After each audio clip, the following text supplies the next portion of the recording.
All right, welcome to the AI Research Roundup. I'm Alex. It's May 9th, 2025.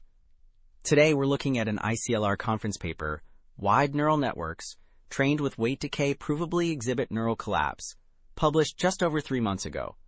This paper explores neural collapse, or NC. That's when, in deep neural networks, AI models with many layers, the data in the second-to-last layer gets highly organized during training. The authors investigate why this neural collapse happens in networks trained end-to-end with a technique called weight decay, moving beyond simpler prior theories. Building on this theoretical groundwork, the researchers provide experimental validation of neural collapse emerging in networks trained end-to-end. These plots show how two key aspects of neural collapse: NC1, where data points of the same class become very similar, and NC2, where average representations for different classes become mathematically perpendicular, evolve as more linear layers are added at the network's end. For both multi-layer perceptrons and ResNet-20 models, we see NC2, that perpendicular distinctness, generally strengthening with more layers in this linear head, supporting their theoretical findings. Okay, so these next plots further illustrate how the network's internal properties develop. We're looking at balancedness and negativities. Balancedness, reflecting how evenly influence is distributed within the nonlinear layers of the network's head, is crucial for North Carolina 1, that tight clustering of same-class data.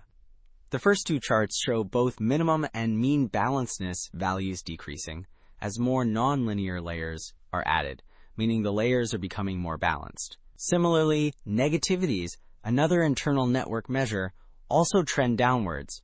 These positive trends support the theory that the network is meeting conditions for neural collapse. All right, to give us a more complete picture, this figure visualizes these dynamics for the last 7 layers of a 9-layer multi-layer perceptron, or MLP, a common neural network type, trained on MNIST. The top plots track how within-class variability collapses and class means become orthogonal, alongside balancedness and negativities, over training epochs. An epoch is one full pass through the training data, and these metrics generally improve. The bottom row shows class mean matrices for the final layers, visualizing how distinct class representations become, with stronger diagonals meaning better separation, a key aspect of this overall neural collapse. Okay, so these next charts shift to a ResNet-20 model, another common deep neural network architecture, again trained on MNIST. We're looking at how adding more layers to the network's linear head, its final processing stage, affects neural collapse.